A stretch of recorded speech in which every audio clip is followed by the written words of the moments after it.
Fargo and serving you on TV, online, and on the go. This is Valley News Live at 5:30. How are you feeling these days? If you're struggling with grief, you're not alone. Visitation is taking place tonight for 7-year-old Grantley Johnson, who died from leukemia last week. The West Fargo boy is one of the 3 locally to have lost their life far too early. Today I reported on how you and your family members can better deal with the hard times. Landon Solberg, Miles Allen, and Grantley Johnson, 3 boys that had a huge impact on West Fargo and beyond. We tried to be straightforward with what was going on. Sadie Rudolph is one of the many parents that had to explain to her kids about the loss of their family member, friend, or classmate. And just let them ask questions and answer the best that we could. Make sure that you're always being kind and courteous, and people are going through things that you don't know that they're going through. Kids most certainly do experience grief, and it can look different depending on the child and depending on their age. They may withdraw, they may feel angry. Sherry Hashbarger with the Village Family Service Center says it's important to be honest and direct with your kids. Don't use euphemisms like they went away or they're in a better place. It's okay if they see you cry.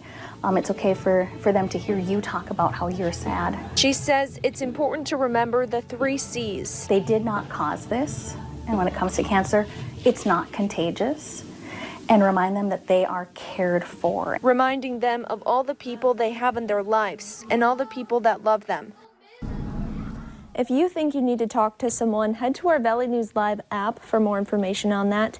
Meanwhile, visitation for Grantley will be from 6 to 8 p.m. tonight at West Funeral Home in West Fargo. The funeral will be held at 1 p.m. tomorrow at Prairie Heights Community Church in West Fargo. His family is asking people to wear Grantley t-shirts and hats, Vikings clothing, superhero shirts, or anything that reminds you of Grantley. Not a bad Monday. We'll take the sunshine and mild temps any day. Unfortunately, today's weather won't last all week. Let's find out about tonight. First, here's Nathan with your No Wait weather planner.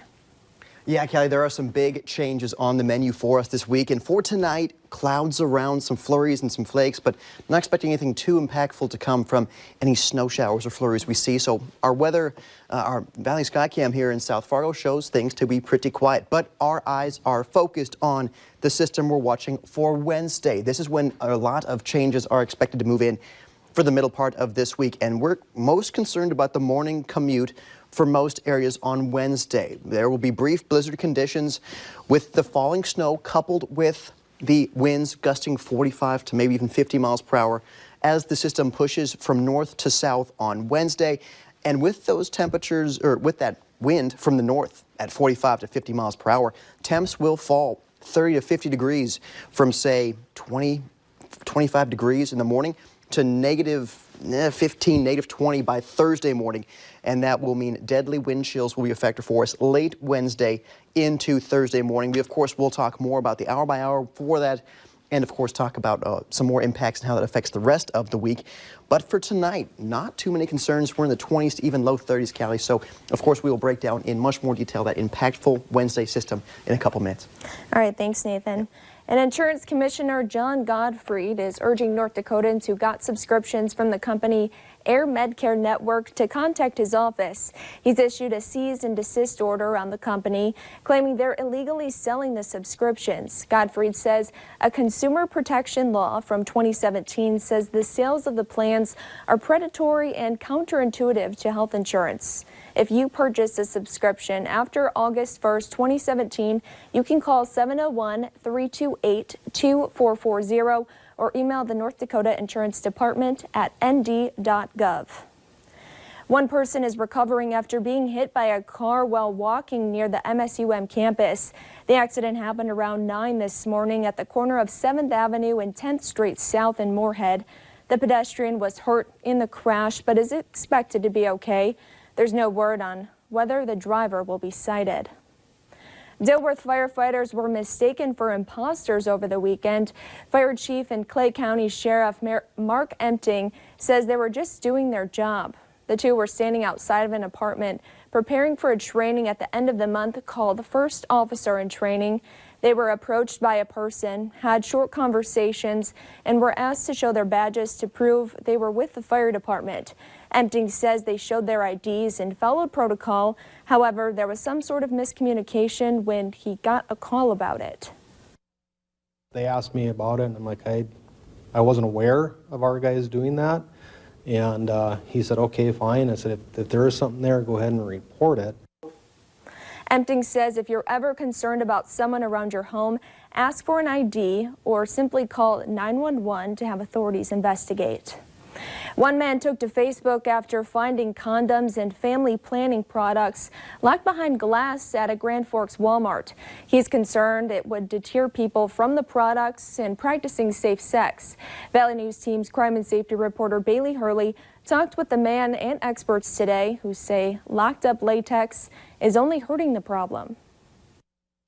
Buying condoms is already a process that can make people blush. Well, I'm going to go there, I'm going to buy cauliflower, carrots, a sub, condoms, here we go. But now in an effort to protect high theft items, many Walmarts and other drugstores in the Valley are locking up sexual health products. It just kind of struck me as odd. When we think about condoms being stored in places where anybody, including young people, might have to ask a person directly for the condoms or might have to take an extra step of getting someone to get the key to unlock something, it makes it a real barrier for people to be able to use those products. Kerry says while he understands the financial move, he worries it might deter people from practicing safe sex altogether, something Secor Turner says she agrees with. If people aren't using condoms, we're going to see an increase in sexually transmitted infections. She says those with lower incomes who already have other accessibility barriers are the ones who will be impacted the most. Not everyone has the ability to get out and get those products in the places where they are available for free. So we know that most people have to frequent a grocery store, for example, or a big box store. Secor Turner says 1 in 4 people under the age of 24 have already had an STI and says situations like this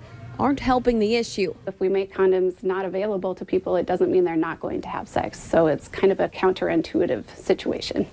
Bailey Hurley, Valley News Live. Experts say you can find free contraception at most college campus health centers, public health buildings, and Planned Parenthood. We reached out to Walmart for a comment today, but we have still not yet heard back. President Trump met with governors today at the White House. The meeting focused on shared bipartisan priorities, including fighting substance abuse, improving mental health, lowering drug prices, strengthening America's workforce, and fighting the coronavirus. That's one way to do it, I guess, but they have been so focused on the impeachment hoax that they haven't had time to do anything else.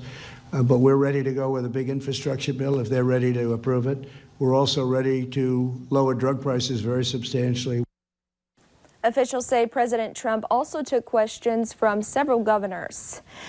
4 members of China's military are charged with a massive hack of Equifax. The 4 were charged by a federal grand jury last week. U.S. Attorney General William Barr announced the charges today. They include economic espionage and wire fraud. The scale of the theft was staggering. As alleged in the indictment, the hackers obtained the names, birth dates, and social security numbers of nearly 150 million Americans and the driver's licenses of approximately at least 10 million Americans. The 2017 hack of the credit reporting agency got the personal information of tens of millions of Americans. The World Health Organization, who sent experts to China, is investigating the country's response to the coronavirus outbreak. At a news conference today in Geneva, Switzerland, the health organization executive director said the team wants to learn from China's experience and support its efforts. Its team will work with Chinese scientists who say they already have a relationship with them. So there are huge lessons to be learned from that experience, but immediately, obviously, understanding better issues around the origin, source of the virus, issues around severity of the disease, answering all of those questions. China reported a rise in new virus cases today. It's discouraging news since the country has imposed strict disease control measures. One day before the primary, Democratic candidates are making their final push across the state of New Hampshire. The latest on the race still ahead tonight. And a winter storm watch has been raised for most of the